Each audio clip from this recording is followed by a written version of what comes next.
everybody, and welcome to An Hour with Dianna Love. As an unpublished writer, Dianna won the Daphne du Maurier Award and the Romance Writers of America's Golden Heart Award. The next year, she won the Romance Writers of America Rita Award for published authors. She has gone on to win many other awards and has become a USA Today and New York Times bestselling author. She writes romantic thrillers, paranormal romance, urban fantasy, young adult science fiction and fantasy, and nonfiction books for writers. Welcome, Dianna. Oh, thank you. I'm happy to be here. Well, it's a delight to have you. And I guess I forgot to say, I'm your host, Nancy Northcott. So now we have that on record. You had an unusual career before you started writing. Could you tell those who are not familiar with that a little bit about it? Yes, I didn't start out life writing. I started out life as an artist. Literally fell out of the womb doing art and became a portrait artist in school. And I worked on that. And actually, when I left school, I was out on my own at 17. So I worked several jobs. Dianna, I'm sorry, I'm getting a staticky noise in the background. I'm in the dining room. It's like almost a jingling. You're not wearing jewelry, are you? Nope. I'm not either. This thing. Wait a minute. Is that it?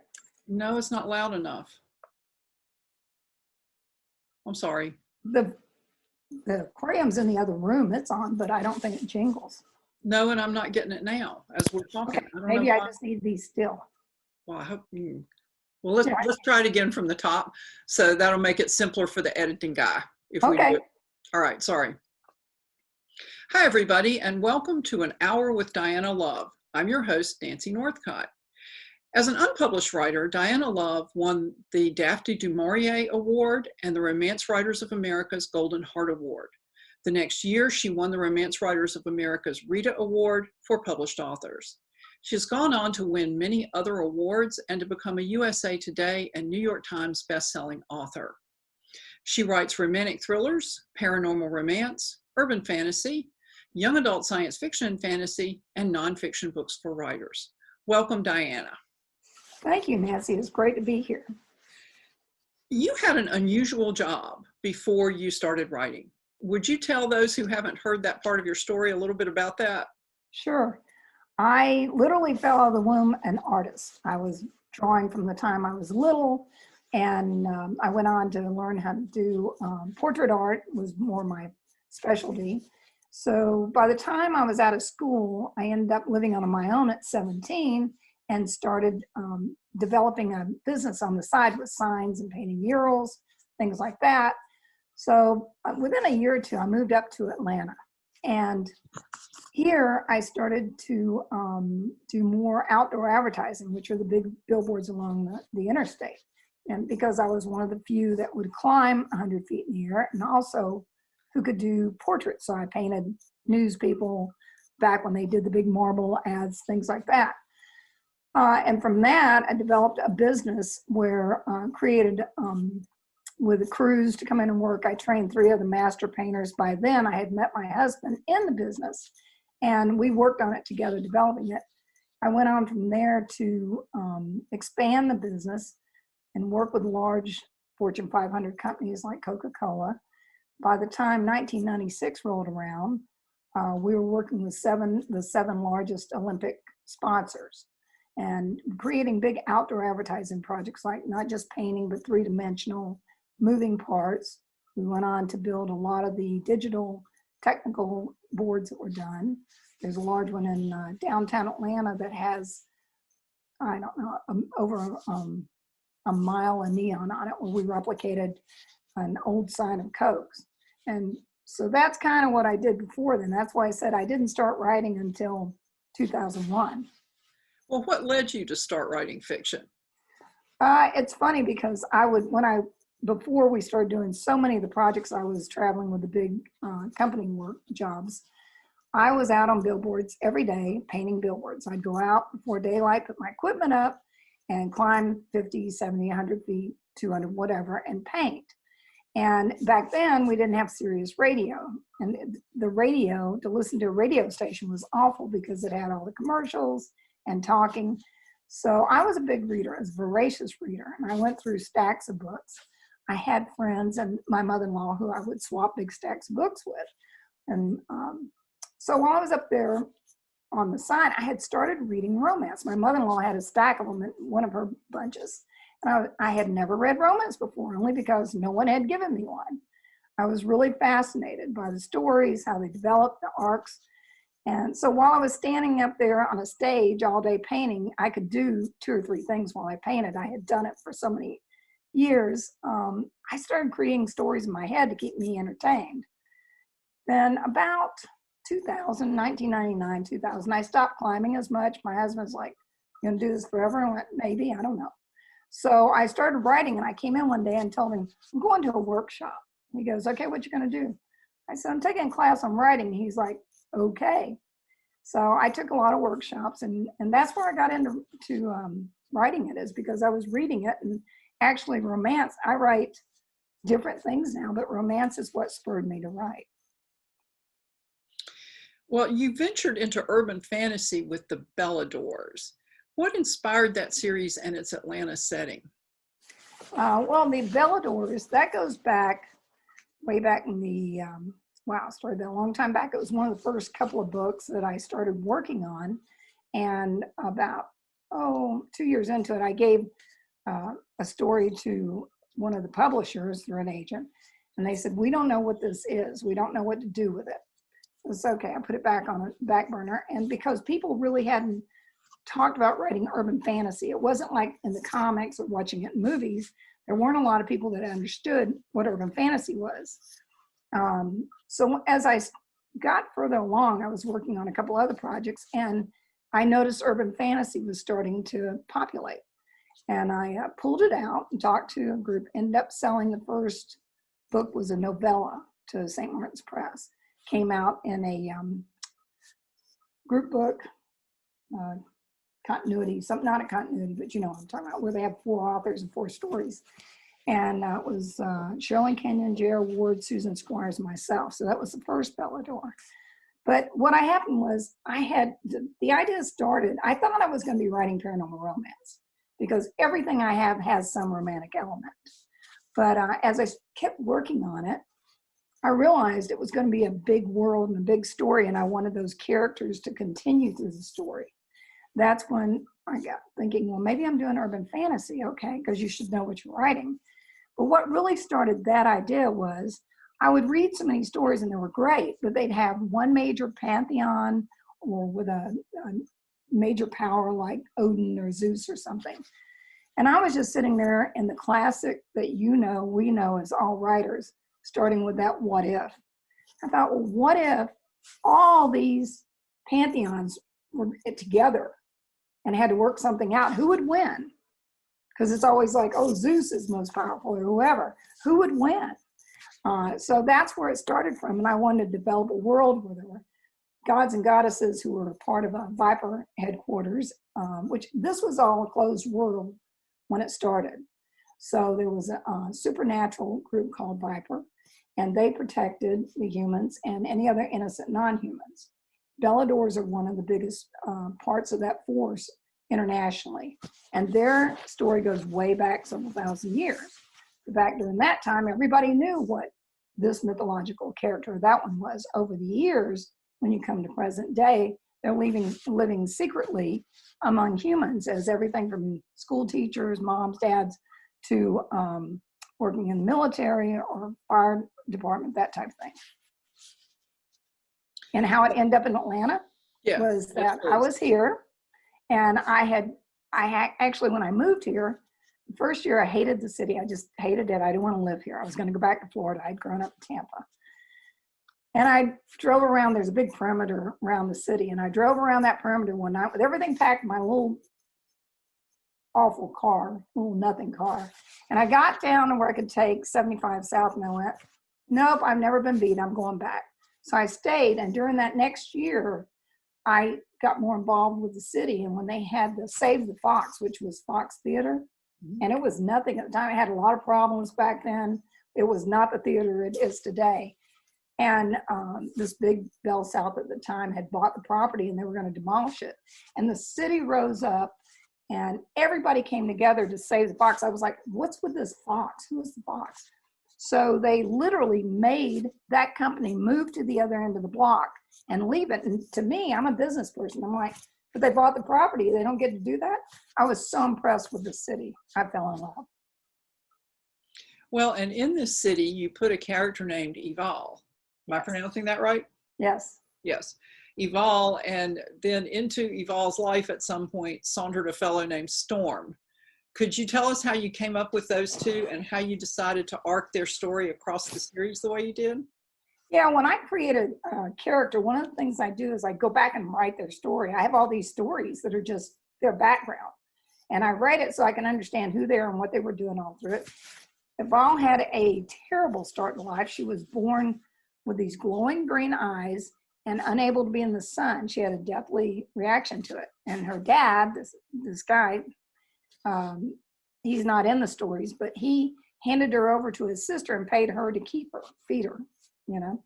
So she was raised in a basement. She had something awful happen in that basement with a person who came in and pretended to be a doctor. But when she turned 17, 18, I think it was. This has been a long time since the first book. I have to go back and look. But anyhow, the druid from the Beladors, they kept up with them because the Beladors are born under Prince Star, so they know who they are. Showed up and offered her to come and be with Belador. She's like, I'll go. And they didn't realize until they got her out, she was being trained and all, that she was not pure Belador. So she was an outcast at first. She was an alternate. And that was her coming in the stories. The first time you meet her is in the first book. And that's how she meets what becomes her two best friends. There were three people, kind of this grouping of three. These two guys are a little bit older. They were all friends. They treated her like a little sister. And then that is how they meet. When you come into the current day in Atlanta, they're going into a meeting at Viper. And this guy, the liaison, Sin, who works between her and the tribunal, which judges them, he couldn't stand her. Nobody could ever figure out. He couldn't stand her. He couldn't stand her. You'll find out in the Dragon Chronicles. But anyhow, he couldn't stand her. So he brought in Storm from South America because Storm is a walking lie detector. And he was going to catch her and put her away forever, lock her away underneath Viper forever. And that's how he forces them to work together. And somebody's been killed, a human's been killed. And the only person they can point her finger at right now is Val, because she was down there running demons down. So he comes in specifically to destroy her world. Well, now, earlier you mentioned that you thought you were writing paranormal romance.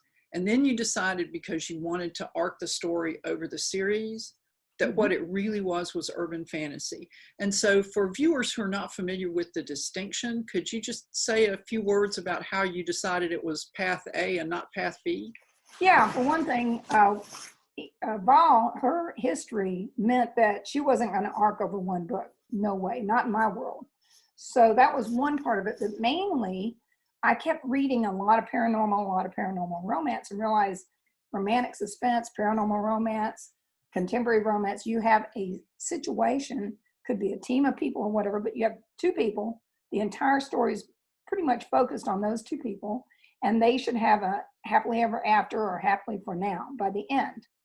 And the next book may have them in it as secondary, but the next book is on something else, two other people. This, because the world, I tend to bite off more than I can chew sometimes. And I got really big with this world and decided, no, I wanted her story, and I wanted the story of Quinn and Seder, her friends. And I wanted to have room to work their arc out. And I took Eval and Storm over 10 books, 11 books. So it was, and they really came a huge distance in the first 4 or 5. So it's not like it drags out and all, but I've had so many readers send me messages and emails and all saying, thank you for letting us watch her grow into that. And they love Storm. I love Storm. He's one of my favorite guys I've ever written. He's the guy that I needed somebody who would not just go, oh, I'll baby you type thing, because she's not to be babied. She's a demon. She can kill demons. She can kill anything. but she's socially inept. She had never had a date, never been with somebody. And he recognized that, and he is coming from South America. He was part Ashanika, but he was born to a woman who was a not witchcraft, trying to think. He was born, basically, he's a demon, a skinwalker. He shifts into a Black Panther. But he also has really good blood from the Navajos, from his dad's side. His dad went down to help this group. Anyhow, that's how they got it. But he shows up here, and he's hunting the woman that killed his dad. So he's got his own mission when he shows up. But he's such an interesting person, and he takes his time. And there's times that she panics and like she has power, shoves him across something, hits a wall, and she's like, oh God, he's gonna kill me now. He's gonna kill me now, you know. And she's like, I don't care, he shouldn't be here, he shouldn't be. And he's got enough understanding that I love him. I mean, the readers love him, I really do. Well, did you know when you started out that this was going to be about 10 books, or did you just go with it as it evolved? I knew that it was going to be a lot of books. I kind of figured it would be way more than 10, but you don't know. Sometimes I knew a lot of things that were going to happen, like Dagon, things like that. But, you know, you never know till you write the story how it comes out. Like, it's like, I didn't really plan 10 books to arc all that they did, but it wasn't, as they got into more books, their relationship, once they got together, things changed. They had to develop. She still had to understand it. But it was there's a lot going on besides that. There are other characters. So it's like like say an ongoing series in a TV show where you have a lot of characters and it's not just focused on them, so that you move there, and then one of the other characters, one of the guys, something's happening with Zader and something's happening over here with Quinn, and then there's Adriana and different things. So I wanted everybody should be moving forward at the same time, but different things are happening in their lives, and it affects how they do, if they're still friends, if they become enemies with somebody. Well, that's another difference between urban fantasy and romance, isn't it? Because in a romance, the primary couple, even for people who arc it over a couple of books, they have to be front and center the whole time. Yes. And the big problem is driven the reactions to the big problem are kind of driven by their relationship. And in urban fantasy, is it fair to say that the plot exists on its own and it moves and they interact with it, but they don't drive it to the extent that they would in a romance? Well, the characters are so tightly woven that they do drive it, because the reason I say that is I love big action, I like big stories, but I have to be very engaged. So whenever we've got someone on stage, if I have Val and Storm or her and Adriana or somebody else, I want to be very engaged in what's going with them. So the story's happening, but certain things are not going to happen unless they have motivation, just like in any story, in a romance or whatever. So it does. The plotting is big. The world building is big. But it's kind of like what I was talking to somebody about. I love action adventures. I love action adventures. I love the new Star Trek. I love the last A-Team. I hate that we aren't going to get any more. But I don't care about a movie that has a lot of action right off the bat, 15, 20 minutes, and I'm not engaged, I'm gone. Or a book. Those are the ones, you know, where you see something going on. And in a big action story, in urban fantasy, a lot of times it seems like there's a lot going on. But if there should be a strong emotional push throughout all of it. Because otherwise we don't care what happens over here if we don't have that big emotional push. Right. Well, you mentioned Dagon a minute ago. Yeah. He had kind of an interesting introduction to readers. Would you like to tell people about that? And then I have a couple of questions about him. Okay. It's so funny because I introduced him early on in the series. And the readers saw it, but they took it. He was cursed inside Tower Maeve, which is another realm, when he was captured. You find out much later on now in the Dragon Chronicles how all that happened. But he was cursed. He was a dragon shifter, and he was cursed to be in the shape of a throne, a dragon-shaped throne. So all readers ever saw was the dragon in there, the eyes, the head moving around, things happening. You know, the other characters that come into the realm, what they say and do about him. then, so it has to be built, and it's not any good. It's not fun if you don't have enough of it in there that when they see it happening, they're like, oh my gosh, we knew this, you know? So when it came up to a book that, and again, this is where everybody's involved. Zader had to go rogue. So did a lot of the Beladors. They were all with him. They were all tight with him, not happy with the goddess that was running Traer realm. And they went with it. I mean, they all went out knowing they were probably going to get killed just by her alone. There's a whole story without going through it. But basically, there's this reason they have to go take that throne and bring it out of Tower Maid. And when they get it and it's talking to them, you realize that there's this person, and you've figured out enough about some other things going on. And then when it's one of my favorite moments in Traer realm, when they go through this whole story, and I'm probably going to tell you a spoiler if I tell you this, but when they get into the realm and he explodes into it and his shape and tells the Maka, the goddess, get off my island, you know, get out of my realm. Tristan's like, I love new management. It's great. But there's all these things, and there's still all these other secondary stories going on at the same time around all that. So as long as each story, I feel like, has to have something central, but I don't start, some urban fantasies, and I love them, I love all of them. They start with, okay, we're in this world, and this is, it's what I call situational sometimes. This situation is going on. And then by the end of it, it's kind of like, okay, we tied that up to live to fight for another day. There's so much going on in mine, it's all rolling together. And the story itself, the threads will get tied up, but there are things that are going to start, and you know it's going into the next story. Well, when you introduced Dagon, did you know at that time that he was going to come into his own, or were you kind of experimenting to see where you wanted to take him and where would work for him? No, I had written his entire story. It was all but a novella, because he came from so far away, so far back in time, that, and I wanted there to be a viable reason as you get into the Dragon Chronicles, but as you get through the first section of the first 10 books or so, I wanted the readers to see a viable reason why dragons would exist today. Not, oops, by the way, we found a pile of them, they're over here in a nest, you know? Yeah. So that had a lot to do with him, and I knew him, and I knew his story. I had to know how he ended up in Tower Maid, what happened with everybody else, what about his dad, what about the Dragani Wars and all that back then, everything. So that when I finally reached the point of writing these chronicles, I knew what he was going to do at this point. So I knew him pretty well at that point. So now he has kind of his own series. Is it Traer? Is that how you pronounce it? Traer. Traer. The Traer Dragon Horde Chronicles. It's the Traer Dragon Chronicles. We have a Traer Dragon Horde in the first series, but these are the Traer Dragon Chronicles. Oh, sorry. That's all right. Now, these are the ones you have released really quickly. Yeah, I didn't write them that fast, but yes. I started 2 years ago writing them because I wanted to release them close together because I knew they were going to all have cliffhangers. And I am a reader. I hate a cliffhanger and you leave me for 6 months or a year. I'm kind of like, So it was a big project. It was a big challenge doing this. But that was the reason I started way back and had the majority of them written before the first one released.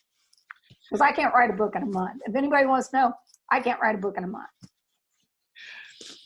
So did you always plan to give him his own series like this? Or was that a reaction to reader response, or just your own satisfaction with the direction the character was going? That actually developed, like I said, some things, I have a big idea of what's going on. I mean, I have all my whiteboards and notes and everything. I usually have a good overview of what's going on. And I knew the dragons, you know, I was going to have to tell Dagon's story, and other things were going to have to happen then. And as it got closer, that's when it started coming to me that I thought, one of the things is, I don't want to write a book with so many characters that you have to have a notepad over there to keep up with everybody. And I couldn't do justice to him and to Atlanta, the Belador, the normal Belador scenes going on, by keeping a big focus on Atlanta and a big focus on him, because he was going to have to leave our country to go to other places. So I spent a lot of time. I spent probably the year before I started writing, mapping out how it was going to go. And that's when I realized, okay, we're going to start the Belador series will have other books, but I wanted this to be a spinoff so that I'd have plenty of page time for him. Now, the main characters out of the Belador series are in this, and things are happening in Atlanta because Atlanta is turning into an open world. A lot of things are changing. And I had been waiting a long time to decide when the world would open. There were a lot of things that had happened up towards the 11th book, okay? So this became, yes, I need these things happening in Atlanta at the same time of his chronicles going on. And again, all this has to come together and have a reason for all these things happening. Not, okay, he's a dragon, let's just tell you his story, it'll be cool. We have a big problem going on in Atlanta because the Mordics are breaking through a rift. And this is a huge goal to go, everybody has to work towards. And that carried through 9 books. And then it starts with everything in Atlanta and it ends there. But during the book, so you have the Belador world throughout it. And some of the characters who had not had completed arcs in Belador are shifted in this because, I'm not going to say because it'll be a big spoiler, but there's somebody that I had to think on a while because I love to put people in difficult situations. Then I go, how am I going to get them out of that? So I had figured out exactly how I wanted to do it. It's going to be perfect in this series. So things like that, it's kind of, it's sometimes people go, tell me about the story. I'm sitting there going, oh my God, I don't even know how to, I write blurb of about 6 or 7 sentences and call it done because otherwise I don't know how to tell you without telling spoilers all the time. But yeah, and there's going to be other things after that spinoff. Well, you mentioned the Morducks breaking through the rift. And Mortix, it's the IMORTIKS. And yeah, there are 3 volumes of a grimoire, Mortuus grimoire, that were 3 dragon families 2,000 years ago put away. Someone has gotten a hold of one, and that person, all 3 have to be together to do something huge in the story. But that person has figured out enough to open a rift to start letting these monsters in. They possess humans, demons, Beladors, whatever. They jump the body and take it over. And you have about 2 weeks until they totally own the body. Oh, so you have your ticking clock, even though it ticks over several books. Everything ticks constantly. I'm all about tension and pacing. Well, you release these books at really close intervals because of the cliffhangers. Mm-hmm. For those who haven't seen them, could you tell us what the interval is and kind of how you set it up? If there are any writers listening who want to emulate your example. Well, cliffhangers, okay. In these books, I love tension and I love hooks. So I write enough hooks throughout the book that I could actually stop anywhere and get on a cliffhanger. So as far as stopping it on a cliffhanger, I had to think mainly in each of these books, I had to break out and think about how many people had to be on scene in this book. Because if you just put people on scene, every time you put a new character on scene, your book gets bigger. Mm-hmm. So if you're going to write a bigger book, that's fine. But the problem for me, I see with a lot of big books is that people are like, oh, I got quarter of the way into it, left, came back and had to start over. I couldn't remember all the stuff. I don't want them to do that. I want my reader to have a lot of fun and stay with it to the end. And I have friends who read and they're like, I cannot believe you stopped right there. It's like, duh, yeah, another one's coming right after it. But the thing about cliffhangers is I really did some soul searching on that because I've seen some really ugly reviews and all about, oh, cliffhanger in there. Well, I was really flattered because when the first couple came out, I held my breath. And the comments were, yes, there's a cliffhanger, but the books are coming out close together. And just a note to writers out there, I tackled this from the beginning where all my blurbs, everything in the books, everything said, all 9 books will be out released in 1 year. Now, they're going to all be released in 10 months. But I said 1 year to make sure I could do it. And, who knew what would come up. But so one thing was that I even had to, Blackstone handles all my audio distribution on. I talked to them and they got Audible to even put that on the page. It says all 9 books will be released in a year. I wanted to give them all confidence, my readers total confidence that they would get the books. There were like 3 books, September, October, November, took a break in December. A lot of stuff going on in December, plus it gives our editing team and me time to catch up. Then January, February, March, then we took a break in April. We're busy, but we didn't release in April. And then May, June, and July. So they're all close enough together. Some people have been sending me and saying, I want to know when the last, because they're also coming out in 3 hardbacks with 3 books in each. So I want to know when they're all out so I can just order all of them at one time. I'm like, okay, I get you want to read them all at once. I totally get it. But that's a big thing. If you're going to do that, I'm not going to say it's good or bad idea to do a cliffhanger and stretch it out, but I've found more positive response this way. Well, and I've heard readers say that they didn't expect the cliffhanger and it's going to be a year till the next book, and then they get mad. Yeah. And so I told them right up front. yeah, you kind of spiked that gun before going into it. It's like, if you're going to do something, own it. And I did. I decided to own it, tell them all up front. It's a big story, doesn't end until 9 books. Well, you know, because fantasy readers in particular, are really fond of dragons, can you tell us anything else that the dragons do through the book without spoiling it? I'll just say the dragons they're not all the same. They're dragon shifters. They're dragon shifters, but they're not all the same. But one thing about my paranormal series that is about shifters over here is in that, because I want to do something different, we'll talk about, but I have my guys and they talk to their animal inside. And some of their animals are really smarty. They're smart mouths. But Dagon and his dragon are very close. And his dragon he's not, you know, they're both old. They're 2,000 years old. So sometimes Dagon gets some of the new things that are going on and sometimes he doesn't, you know.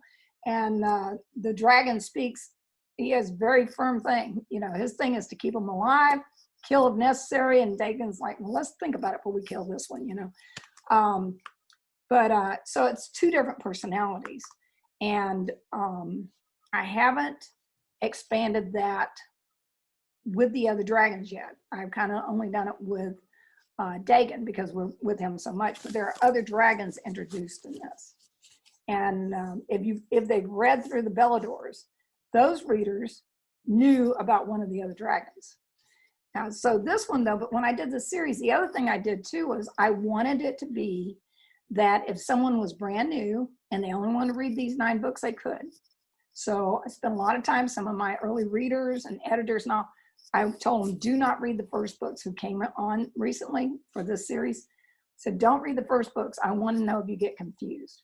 Mm-hmm. I tell new readers all the time, you can start with book 1 of the Trail Dragon Chronicles.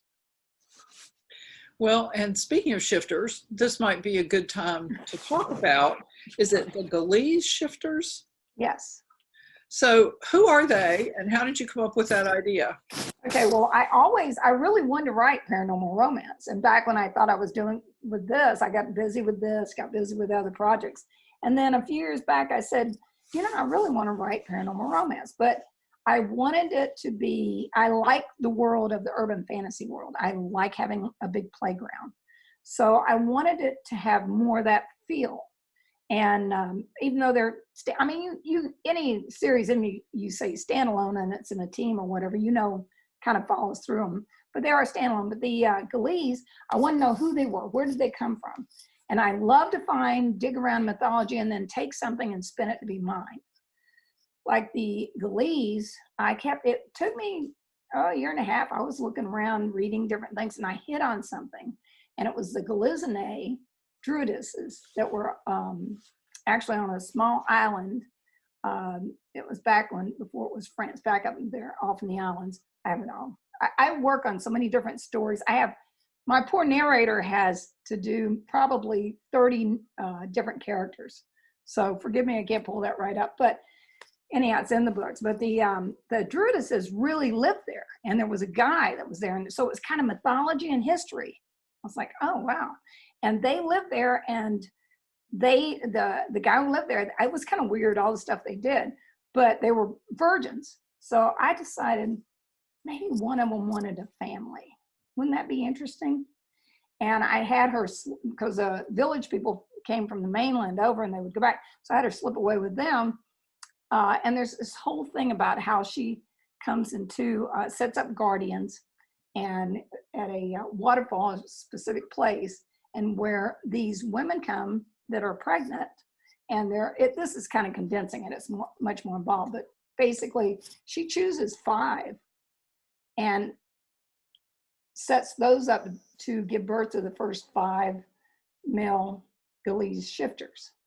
Then there are 5 other females over here that she chooses to start the lines of the Galese females. They're not necessarily shifters, but they have powers.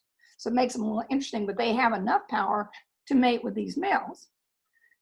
Somewhere over time, there were 2 guardians, and when the series starts, over time, the female guardian has gone missing. So nobody knows how to put them together. So there's sort of a hit and miss finding it, but they have an attraction to each other. And so these guys are like military. They've been military and all, but they're coming in and it's an open world with shifters, but people don't know who the Galese are. So even some of the shifters don't know who the Galese are. And what I just liked is that I can do a lot of fun things with different characters and different beings. And so there's different kind of bad people in it. And there's a witch that got really ticked off because they would not let her, she was pregnant and wanted one of the shifters, and they said no. And so she's cursed them all. And they have a mating curse. And if they don't mate by a certain point, their animal goes mad, the men. So every one of them has their own plot. And some of them are already kind of wacko, crazy, having problems. And it's interesting. So it's a lot of fun. It's a playground for me. In fact, I probably wrote one of my most favorite books in that series was Mating Grizzly, the second book. I got through that book and walked in and told my husband, I said, I don't care if anybody likes it. I had a blast. This is the funniest book. And I didn't think I was funny. This is hilarious. So I enjoyed that. Well, there's several books in that series. Oh, yeah, there's 5. And it's going on from there. Yeah. So now are all the Traor books out? The Traor Dragon Chronicles, book number 8 releases on June 15th. And book number 9 releases July 20th. And then hardbacks, because I set up a site a couple of years ago because trying to do pre-order with hardback is always messed up. So I set up a site called Dianna Love Signed Books. And there they go and pre-order hardback prints, order them, signed, and delivered. And what I do is I ship all my pre-orders, the print books that are pre-ordered there, like 2 weeks before the actual release date. Because print readers, a lot of times, you order it when it comes out and they don't release it to ship it for a few days. I always feel like they're like a stepchild to this. So I kind of make it to where if they do it, they get the book easily by the time the ebooks go live and the audio. That's been a production, ebook, audio, print. Wow, that is a lot. Yeah. Well, you have one other series that we actually have not talked about, and that's the Sly Temp series. Mm-hmm. And wasn't the first book in the Sly Temp series your Golden Heart and Rita winner? Yeah, the first book I wrote, Harlequin bought it, and it was called Worth Every Risk. And that was when I found out you had to write in a page count. It didn't make any sense to me, but I said, okay.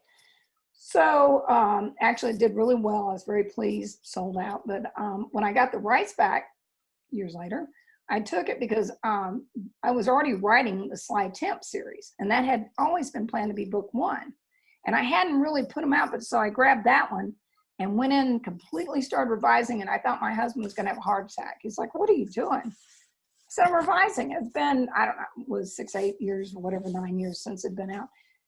Oh my gosh, that's sacrilegious. I said, no, honey, it's not. I said, it's called, you hopefully are a better writer and you revise it. And there's things in there that like cell phones are not in there, something else, pagers, whatever. So that stuff has to go away.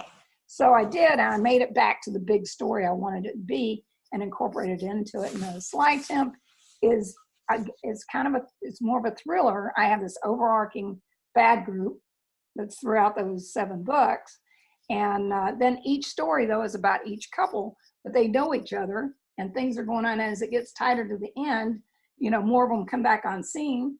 If they have a reason, I bring them in the book. If they don't have a reason, I mean, everybody's there at the end, so it's kind of like the reunion end, but I don't want to bring them back in books because everybody's like, I miss them. I want to see them again.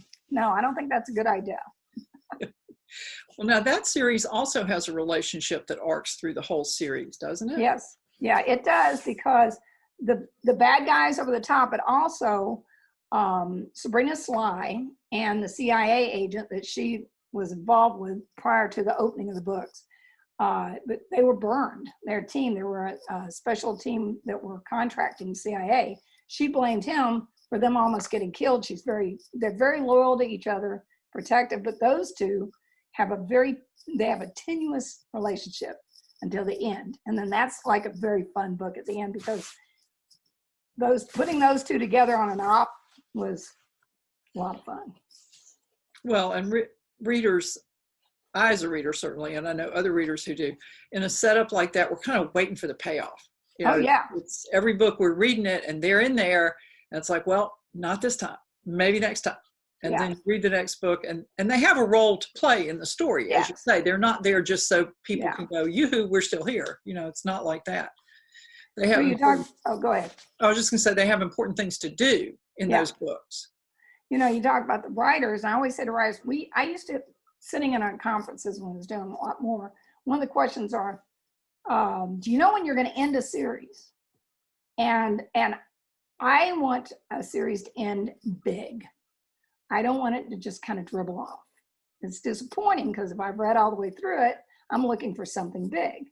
So that's my goal on all mine. And at the end of that, everybody goes, why are you stopping? I said, I have some other things I want to write with some of those characters and another spinoff on that.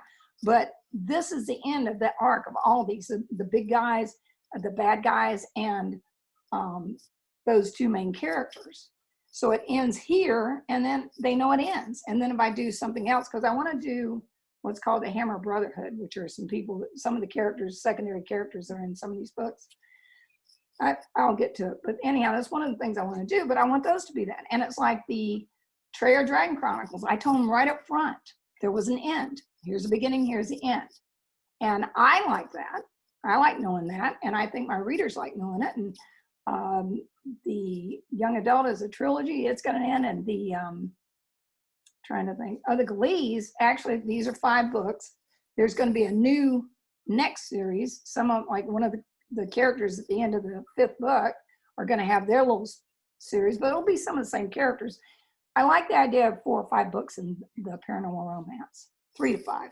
You can read it, and then if you want to go along with those characters, you can jump into that series.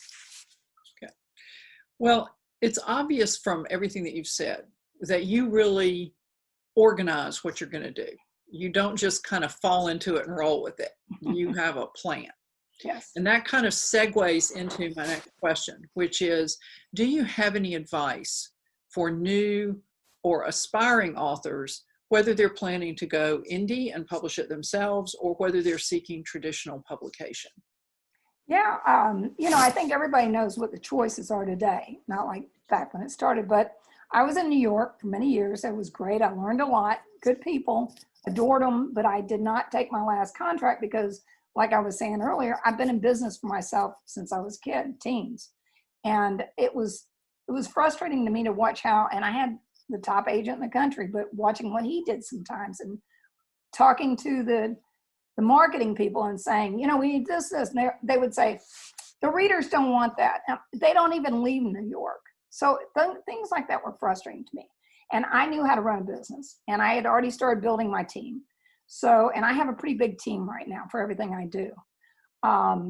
But if you're starting out, the simplest thing you can do if you hope to get a contract in New York, or if you want to go indie, is you've got to write the book. You need to have content. Somebody who's really a pro content editing, not your mom, not your next door neighbor that's an English teacher or whatever. You need somebody who understands it and understands how to do that without stepping on your voice. Once that's done, even when I sent my stuff to New York, it was edited pretty good.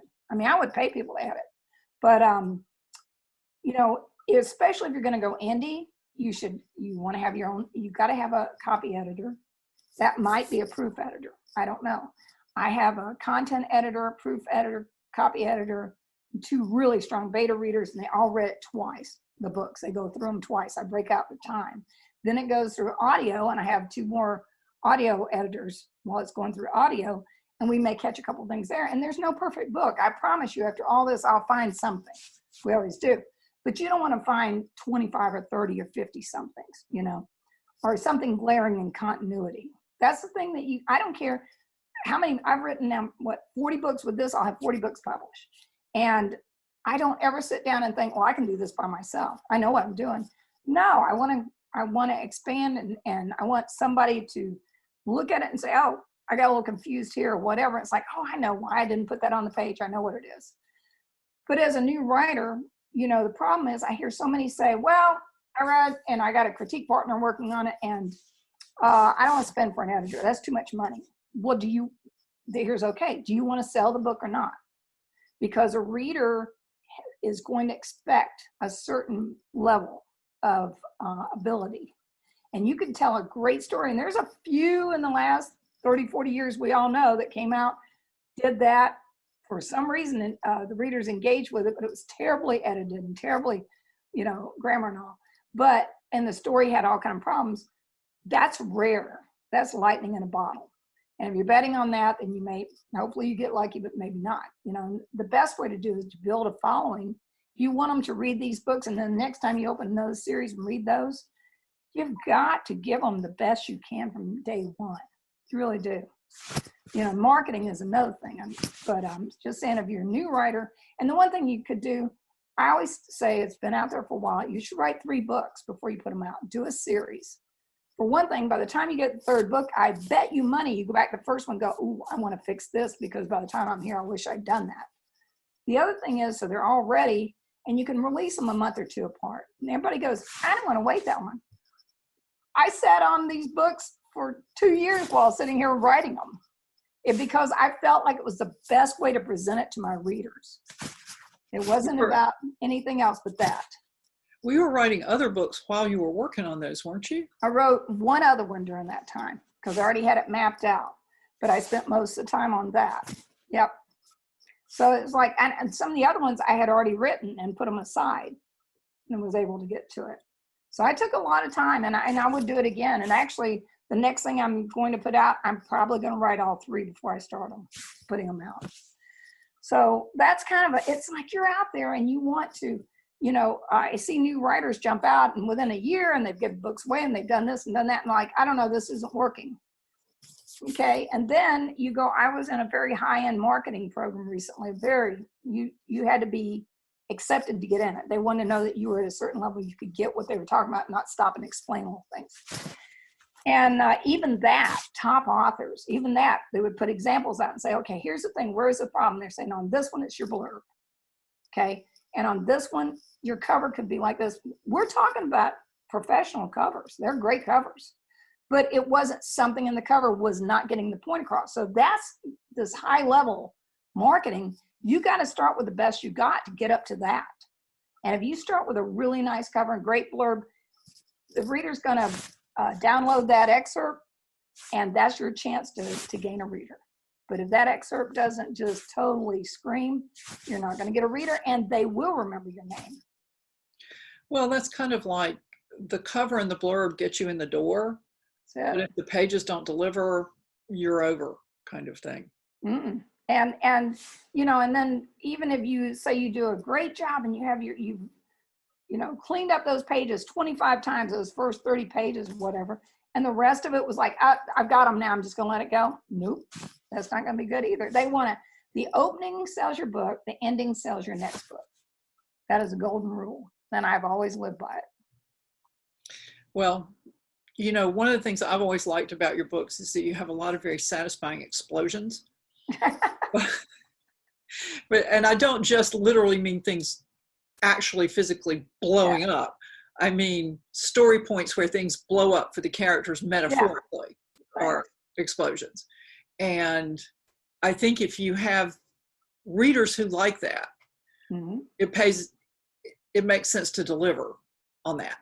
And it's a little overwhelming every time you start. So, you know, it's not, I feel it's like part of me 4 or 5 books in was going, that's great. They're so excited. And the other part of me is like, oh, don't mess this up. I'm like that with everything. I used to paint all the top portrait things. I'd climb up and think, don't mess this up. But it was what I did every day. I think it's good because if you're a little worried, then you're hopefully going to stay on your edge and keep doing it.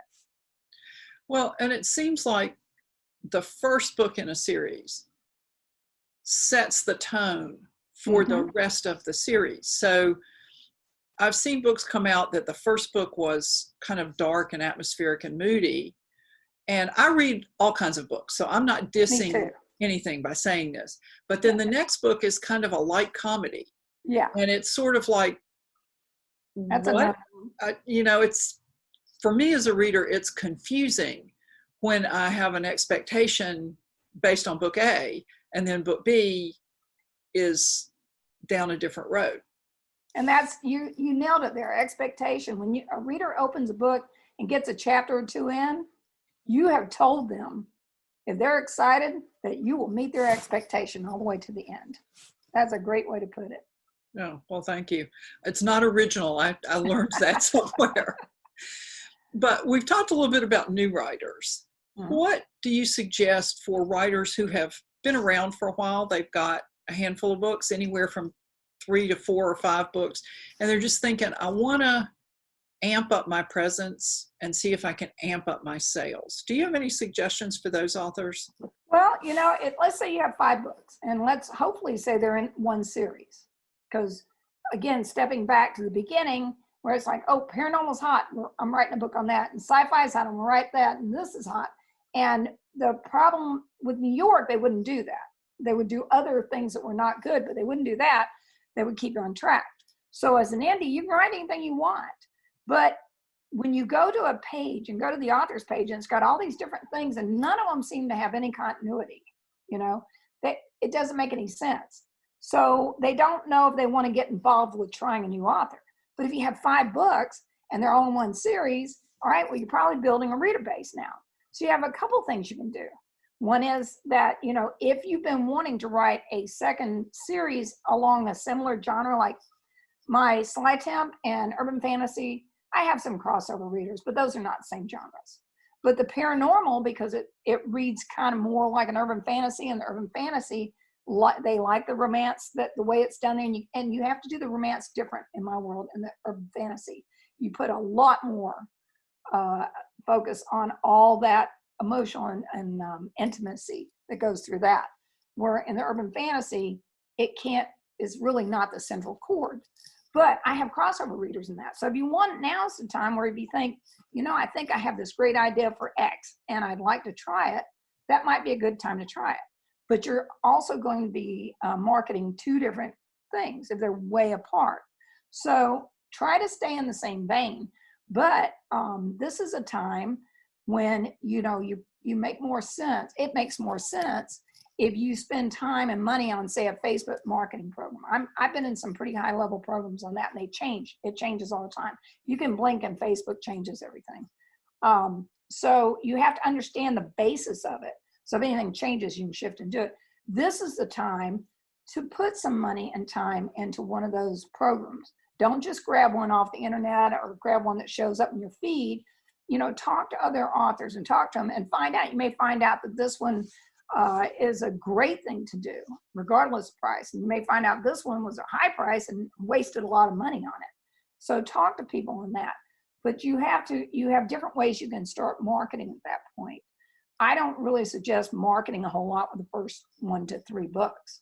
You got to have some out there. And at that point, if you decide you want to do free or 99, have a strategy. Free is not a strategy.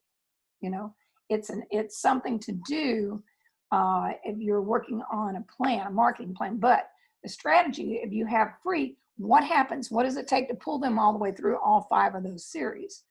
And it's funny because I experimented some with this urban fantasy when I had about 6 out or something. And I put the first book free for about a month. Huge downloads. The urban fantasy readers prefer to pay for the books, honestly. So I put it back for sale, like $1 difference in the others going through it, and totally the sell-throughs were totally different. So you have to look at the genres. Now, it's not like that with romance. It's a little different. But you can experiment. I do a lot of, Sly Temp has been out quite a while. I have not written new books. If you want to keep building it, you have to write new books. And I am very blessed by the people that continue to buy the series. I market it, but I've not been writing new books. So you can't expect the same traffic on that series if you haven't written a new book in it in 4 or 5 years as on the other ones, unless you understand these big marketing programs. So that's one where you can start learning more and experimenting. I would say go ahead and get whatever you're going to do out. If you can continue that series, that would be even better. Because what happens is by the time you get 7, 8, 9, 10 books, if you can do that and it's viable and it's not just, I'm writing a book to keep you in the series. If you can do that, and the 10th one is as great as the first one, now you really can start some marketing, because every time that new book comes out, the backlist lifts up. All the sales on the backlist lift. So there's a lot of things like that. The newsletter list, probably the best thing I ever did was start building a big newsletter list, because that is 100% my target readers, not just my genre readers, but my target readers. They read my books. They came on my newsletter. So you can do a lot of things to develop your newsletter list. Well, and I've heard writers say it's fine to advertise on various social media sites. It's fine to put your book up there, but you don't own that real estate, and they can change the rules anytime they want to. Mm-hmm. So while we're talking about newsletters, do you do a newsletter when you have a new release? Do you do a newsletter every month? Or what have you seen for yourself and for other authors that what have you seen to be effective about a release schedule?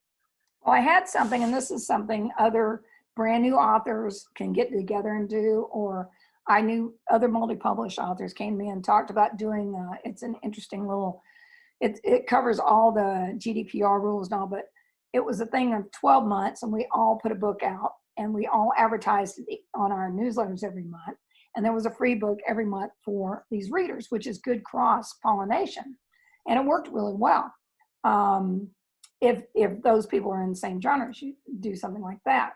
But the only problem with that is that I had to put out 2 newsletters a month, because I had one with that. I didn't want it on top of my release day. Mm-hmm. So I did it early in the month, and then I had one there. I noticed a lot of those authors, and a lot of, or some, not just those, but others around them, that would put out a newsletter every 10 days or so. And I've never liked being inundated with newsletters before we got buried with them. And we're really all now buried. So I put out, normally I have one on release day. And then if something special or unusual or a deal or something's coming up, now that I'm not in that program, I might put out another one like I had at the beginning of the month. There's some things with audio going on. There was another a box set, whatever was going on. And when I say box set, it's my books are coming out in 3 box sets of 3 books. So I might do that, but I try to not do a lot, because I tell them when they sign up, you're not going to get hammered with newsletters. And that is for my author newsletter sign up. And then over on Dianna Love Signed Books, where I have you can buy ebooks, print, whatever over there. I have over there, if you only want to be notified about what new books here or any sales here, sign up here. That's a completely different newsletter system. And that's set up with a merchant newsletter account. So, and that gets complicated. I don't suggest anybody jumping in that unless they're willing to do all that. But I was at the point where I was selling a lot of print books. A couple of years back, when I decided to do this for a couple of reasons. One was my print books were being sold through Amazon, Barnes & Noble, whatever. And I didn't have that information. I didn't have anywhere to tell those people unless they signed up on something out of the book. So I did this. And also, I told you recently, I've stopped traveling a lot. This is kind of unusual. I'm really enjoying doing this with you, because I haven't done this in a couple of years. But I wanted to be able to give all my readers somewhere to get a signed book, regardless of if I went anywhere or not. So I set that up for those reasons. And then as I did it, I had started some other programs. And one of them is that I would do these signed cards or bookmarks or whatever, book plates. I have special book plates made now. And they can go to my site and order 3 bookmarks and 3 book plates for the hardbacks, buy them. And I almost fainted. Somebody bought, I have quite a few international readers that buy from my site. You know what that shipping's like? my gosh, somebody spent a fortune shipping a book about fainted. And I said, look, I'm just sending this to you anyhow. So I included I said, you're welcome to order from my site anytime, but here are book plates and all. And they're printed in every country. So then the people can go buy it at a normal price and have a book plate and have bookmarks. But I couldn't, that was another problem. I couldn't say, send me a self-addressed stamped envelope because you can't do that internationally. So I set it up to where we knew exactly what the amount was. They get the cards or content, bookmarks and everything for free, and they just pay the postage. So things like that. I mean, as you develop, I have so many ideas of things I'm waiting another year or two to do because I don't have time to get to them. But as you do something, I'm always saying, have a plan for what it is. It's not just, this would be great. Everybody's doing this. I don't care what anybody else is doing. I do things what I think my readers would like. I very intently look at everything like, would this be good for my readers? Well, we've kind of come up on our hour, but is there anything that we haven't talked about that you would like to talk about? The only thing I would mention, because I was thinking about this with new authors, new writers, when I started, I gobbled up everything I could to workshops. I met Mary Buckham, and she and I thought alike. And we started talking about, because we both sold our books, first book to Harlequin, and we were talking about writing bigger stories and all. And we wanted to get we're very type A. We wanted to get our books before we sent it in to say, does this plot work? Does it fall apart? Does the character work? And we created that program called Break Into Fiction, and we eventually put it into a book. But Mary still teaches that, and she only does limited teaching. So any of you new writers, look up Mary Buckham, BUCKHAM.com, and her tutorials, and you're not going to find that in a lot of places. They're really not teaching it like that. And she's phenomenal. So that is the best tip I could give you to write a great book. All right then. And if that's it, then thank you everybody for joining us. Dianna, thank you so much for doing this. And I hope everyone has a great week, and we'll look forward to your next release. Yeah, thank you so much for having me on, Nancy. And thank you to everybody who listened in. And that's our hour. Thank you again, everyone. And remember that we're here at ConTinual, the con that never ends. I love it.